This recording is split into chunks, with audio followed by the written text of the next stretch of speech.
नीतीश कुमार में अगर दम है तो वो अपने बूते केवल बिहार में 10 सीटें लाके केवल अपने से अकेले लड़के, अगर दम, मैं भी एक बिहार का हूँ, बिहार में चंपारण का हूँ, अगर नीतीश कुमार को चैलेंज है खुला कि अगर वो अपने से खुद लड़के और 10 सीटें ले आते बिहार में तो जिंदगी में मैं गुलामी करूंगा उनकी। और हिटलर ने एक बात बहुत पहले बोली थी कि जनता का इतना शोषण करिए कि वो जीवन को ही विकास समझे।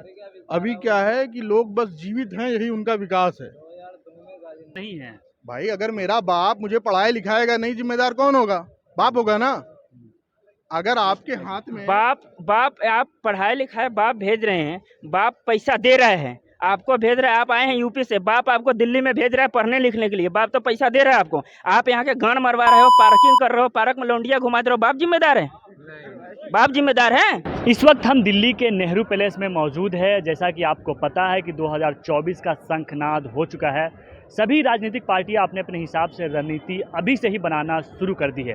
तो हम जनता के बीच पहुंचे हैं, जनता से जानने की कोशिश करेंगे कि उनका मूड क्या है, क्या जनता 24 में परिवर्तन चाहती है या एक बार फिर से मोदी जी को चाहते हैं। तो इस वक्त हम दिल्ली के सड़कों पर लोगों से जानने की कोशिश करेंगे। हमारे का चुनाव नज़दीक है, क्या लगता है आपको एक बार फिर से बीजेपी की सरकार आएगी या सत्ता परिवर्तन होनी चाहिए? नहीं नहीं, बिल्कुल मोदी जी की सरकार आएगी, इसमें कोई डाउट ही नहीं है, कोई संदेह नहीं है, 1% किसी को भी ना संदेह होना चाहिए ना है।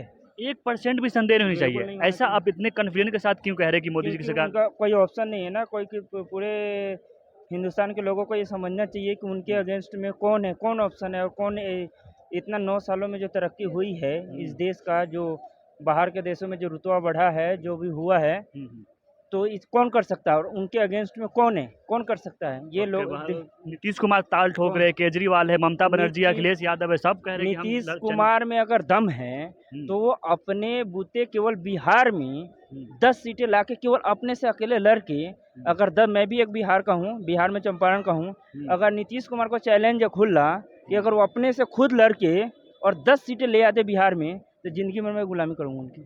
और नफरत फैल गई है पूरे देश में। काहे का नफरत? राहुल गांधी को पता है वो क्या बोलता है, उस बंदे को पता है पहले कि उसको क्या बोलता है और क्या बोलना चाहिए, उसको नॉलेज है। बाहर है कि 24 में प्रधानमंत्री बनेंगे, विपक्ष का चेहरा है राहुल गांधी। कौन चेहरा, कौन है बताए ना? राहुल गांधी कौन है चेहरा? राहुल गांधी है खुद आए। कांग्रेस पार्टी तो कह रही कि राहुल गांधी कौन कांग्रेस पार्टी का ऑफिशियल कोई तो है नहीं, ऑफिशियल अनाउंस कहाँ है आप बता दो? ऑफिशियल नहीं हुआ, लेकिन अंदर बात चल रही है कि राहुल गांधी को भाई साहब हम तो कह रहे हैं, हम तो चैलेंज करते हैं, अगर ओपनली आके बोले, जब है दम तो ओपनली बाहर आके बोले, क्या दिक्कत है? पब्लिक को भी तो पता चलना चाहिए ना, पब्लिक को सोचने के लिए टाइम, अगर है उनमें इंटरनल चल रही है उनके, तो बाहर आके अनाउंस करें, क्या दिक्कत है? ओपन में खुला चैलेंज होगा। लेकिन लोग कह रहे देश में काफी बेरोजगारी है, महंगाई है, आप कह रहे नहीं मोदी जी बहुत अच्छा काम किया। क्या महंगाई का क्या परिभाषा है, बेरोजगारी का क्या परिभाषा है, कोई बताएगा हमको? बेरोजगारी का क्या, इंडिया में 140 करोड़ है, सबको सरकारी नौकरी देना संभव है क्या? नौकरी का क्या मतलब है? रोजगार का क्या मतलब? महंगाई का क्या मतलब है? महंगाई का क्या है, परिभाषा क्या है, क्या परिभाषा है? लोग कह रहे हैं कि जो विपक्षी पार्टियां है वो कह रही है। नहीं, कोई लोग नहीं कह रहा, ये लोग वो कह रहे हैं जिनकी 2 नंबर की कमाई खत्म हुई है ना, जिनके ये करप्शन के जरिए खत्म हुए ना, उन पे चोट पड़ रही है ना, ये वो लोग कर रहे हैं, पब्लिक कोई नहीं कह रही है। पब्लिक में आप कहीं भी किसी से पूछ लो, पब्लिक सारी खुश है 2, 4, 10% होगा उसका मैं नहीं कह रहा हूँ, लेकिन पब्लिक कोई नहीं कह रही है। ये सारी पब्लिक खुश है। ये जितने बागड़ बिल्ले हैं ना, जिनकी 2 नंबर की ये करप्शन गया है, ये छाती पीट रहे हैं ना, ये वही लोग बोल रहे हैं, पब्लिक कोई नहीं बोल रही। ये एक और भाई साहब है, 2024 में क्या लगता है आपको कि एक बार फिर से मोदी जी की सरकार आएगी या सत्ता परिवर्तन होनी चाहिए आपके हिसाब से? देखो, दिल्ली में तो नहीं होना चाहिए, दिल्ली में केजरीवाल ही रहे। नहीं, मैं केंद्र की बात कर रहा हूँ, प्रधानमंत्री चुनाव की बात कर रहा हूँ, 24 को लेकर बात कर रहा हूँ। आपके हिसाब भाई कह रही हो बिल्कुल आ रहे हैं। क्या होनी चाहिए? कहाँ के रहने वाले हो आप? बिहार के रहने वाले हैं। ये कह रहे हैं कि एक बार फिर से मोदी जी आएंगे। देखो भाई, बिहार के रहने वाले हैं हम लोग, में प्रॉब्लम यही है कि हम अपना घर और छोड़ के आए हैं दिल्ली में कमाने, ये भी भाई आए हैं। अगर वहाँ रोजगार होता तो यहाँ क्यों आते ये? नहीं तो बहुत काफी खुश है मोदी जी से आप। अब वो अंदर ही जान रहे, खुश होते तो बिल्कुल अंदर है, बताओ बाहर से क्या कैसे खुश होता है, बाहर से अंदर से कैसे खुश होता है? के आदमी क्यों आता? आप सोचो कि लाखों मजदूर जितने हैं, जितने आप भी सुनिएगा, जितने मजदूर हैं, भर भर ट्राली यहाँ आते हैं दिल्ली, महाराष्ट्र, गुजरात में। जो आंखें खुलती हैं तो लोग कहते हैं बिहारी भोसड़ी वाला, यूपी वाला भोसड़ी वाला। दिन भर गाली सुनते हैं। क्यों गाली सुनते हैं? गाली इसलिए सुनते हैं कि वहाँ की जो जनता है कभी अपने राजनेता से ये नहीं पूछी कि आप रोजगार देते तो हम दिल्ली क्या घर मराने जाते, या गुजरात हम जाते, महाराष्ट्र जाते, वहाँ रोजगार होता। मगर आज तक आपने नहीं सुना होगा कि किसी ने इसके लिए आंदोलन किया हो कि भाई हमें रोजगार दो, हम दिल्ली जा रहे हैं, हम इधर जा रहे हैं कमाने, अगर रोजगार होता तो हम दिल्ली में क्यों गाड़ मराते। हमारे राजनेता वहाँ बस हिंदू मुस्लिम योगी महाराज बाबा महाराज यही सब कर रहे हैं। कह रहे हैं कि रोजगार मोदी जी मंदिर लाए हैं इसलिए हम मोदी जी को लाएंगे फिर से। भाई देखिए, राम मंदिर दिए मोदी जी। धर्म ऐसा एक नशा है कि लोग खा के मदमस्त हो गए हैं। उनको अभी शिक्षा अभी कोई दिमाग में नहीं। हिटलर ने एक बात बहुत पहले बोली थी कि जनता का इतना शोषण करिए, इतना शोषण करिए कि वो जीवन को ही विकास समझे। अभी क्या है कि लोग बस जीवित हैं, यही उनका विकास है। बाकी अगर कहिए कि आपके घर के बगल में आपको रोजगार मिल जाए तो बहुत अच्छी बात है। लेकिन लोग कह रहे हैं कि मोदी लोग जी का देखिए, पूरे विश्व में अब मैं डंका बताता बज रहा है। हूँ, कह अब रहे मैं बताता भारत हूँ, को लोग पहले कौन कोई नहीं लोग जानता कह रहे था। हैं, कौन लोग कह रहे हैं वो बता। बीजेपी वाले कह रहे अभी हैं। क्या है ना कि हमारे यहाँ 70 से 80% लोग अशिक्षित हैं, जो काखा घाघा नहीं जानते हैं, जो रोज कमाते हैं रोज खाते हैं। अब ये क्या बात करेंगे सरकार गवर्नमेंट की, जिसका आधा देश 70% देश 1 किलो चावल और आटा किलो पे चले, जो फ्री में बटे उस पर खुश रहेंगे। अब क्या आप कुछ अगर 1 किलो आटा दें, 4 किलो चावल दें, कितना दिन तक चलाएंगे आप? ये भाई साहब देखिए अबे कितनी मेरी बात कमियां गिना रहे पहले हैं। हाँ आप कह रहे हैं कि पूरे विश्व मैं में बता डंका बज मैं रहा है। बता रहा हूँ मैं एक सेकंड पहले ये भाई साहब हैं कहाँ के, पूछिए तो हमसे पूछे ना कहाँ के वो भाई मैं साहब। भी यूपी का हूँ। अच्छा, यूपी से। तो ये यूपी से दिल्ली में गांड मराने आए हैं, यही शब्द इन्होंने यूज किया यही मैं कह रहा है, हूँ। यही शब्द इन्होंने यूज किया है ना ये। अच्छा मुझे आप बोल रहे हो अभी ये शब्द इन्होंने यूज किया तब मैंने बोला। तो ये गांड मरा रहे हैं दिल्ली में, पहली बात तो ये, पहली बात नहीं, इन्होंने जो शब्द यूज किया है वही बोल रहे हैं, इन्होंने ये यूज किया था, ठीक बात है। अच्छा सुनिए, आप रुक एक सेकंड, अब रुक जाइए, एक सेकंड रुकिए भैया, रुकिए तो सही, अरे रुकिए, अरे रुकिए तो सही, अरे एक सेकंड रुकिए, अरे रुक जाइए भाई साहब। 70 साल से 80 लाख लोग, एक सेकंड 70 साल से 80 करोड़ लोग, सुन तो लो, 70 साल से 80 करोड़ लोग 4 किलो 1 किलो आटा का, इसका जिम्मेदार कौन है? कौन है जिम्मेदार? मोदी जी जिम्मेदार है। बिहार में रोजगार नहीं है, मोदी जी जिम्मेदार है। कौन जिम्मेदार है? तो मोदी जी पर आप कैसे ब्लेम करोगे? अभी हम बताएं क्यों क्या? जिम्मेदार हाँ हैं। कौन जिम्मेदार है? मोदी जी जिम्मेदार मैं है। बताता हूँ क्यों जिम्मेदार है। देखिए क्या होता है ना, शिक्षा बहुत बड़ी चीज होती है। अगर मैं मैनेजर पोस्ट पे हूँ तो हमें अगर कुछ अकाउंट का सेक्शन चलाना है तो हमें एक अकाउंटेंट की जरूरत होती है, ना कि लेबर की जरूरत होती है, ना कि हिंदी पढ़ने वाले की जरूरत होती है। अगर हम उठा के रख लें किसी लेबर को अकाउंटेंसी कराने, वो बेड़ा गर्क कर देगा। तो अगर आप अच्छी पोजीशन पे हैं, आपके हाथ में सारा कार्यकाल है, तो आप एक इतिहासकार को फिनांस मिनिस्टर नहीं बनाएंगे। यही मिलेगा कि जिसकी, जहां आप पत्रकार हैं तो आपसे ईटा नहीं, गारा मट्टी नहीं करवाएंगे ना। गारा मट्टी कराएंगे तो आप दीवार इधर उधर कर देंगे। तो ये मोदी जिम्मेदार नहीं है भाई, अगर मेरा बाप मुझे पढ़ाया लिखाएगा नहीं, जिम्मेदार कौन होगा? बाप होगा ना।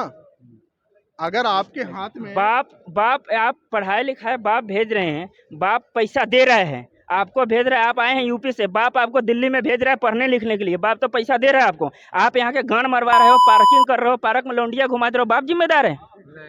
बाप जिम्मेदार है? क्या है ना, कौन जिम्मेदार है? आप समझ रहे हैं कुछ? क्या समझे आप? वही कि आप ये कहना चाह रहे हैं कि सरकार जिम्मेदार है। क्यों, क्या मैंने इसका क्या निकला निष्कर्ष? ये तो कह रहे हैं, बिल्कुल बता रहा हूँ। 9 साल पहले एम्स, इंडिया में कितने एम्स थे, कितना एम्स था, कितना एयरपोर्ट था, कितना रोड की कनेक्टिविटी थी, कितना रेलवे की कनेक्टिविटी थी, आप डाटा निकालो ना। 9 साल पहले कितना एयरपोर्ट था, कितना एम्स था, कितना रोड कनेक्टिविटी थी, और आज सामान्य तो एक बात बताइए, ब्रिजभूषण देखिए, अगर ब्रिजभूषण गलत है, पहले सुनिए, हाँ ठीक है, कोई यार एक मेरी बात सुनिए, हर चीज का कानून से, ये देश ना संविधान और कानून से चलता है।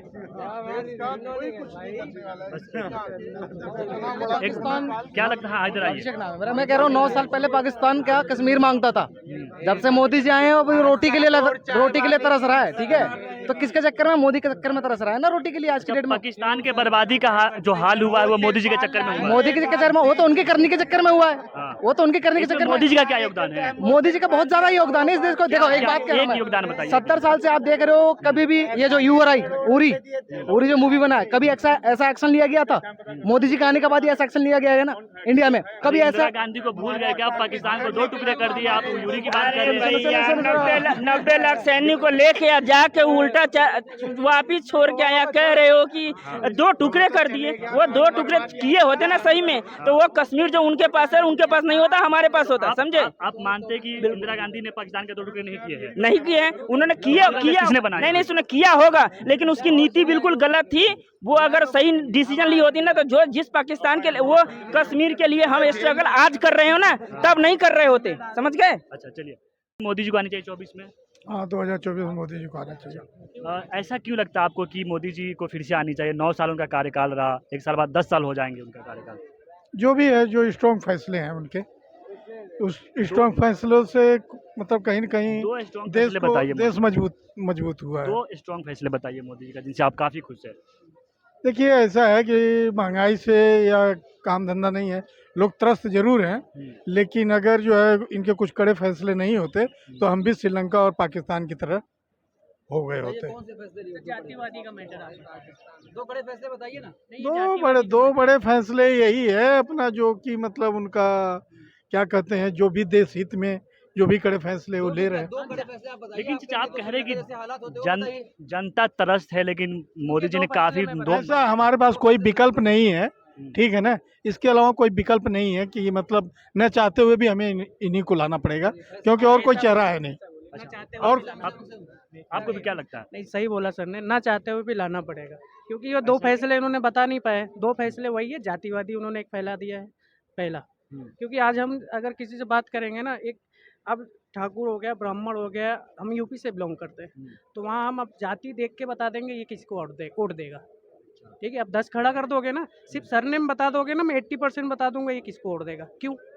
क्योंकि इन्होंने ये चीज़ करा है। तो आप इसका विरोध करेंगे, इसका समर्थन बिल्कुल करेंगे? विरोध करेंगे ना, ऐसा होना ही नहीं चाहिए था ना। आज तक हम जब से जिम्मेदार हुए हैं, आज तक मैंने कभी नहीं देखा कि इस पार्टी का आदमी जीत गया है और उसके बाद उसको खरीद के इस पार्टी ने ले लिया है। ये जब से आए, जब से मैंने सुना है ये बात होती, ये काम होता है।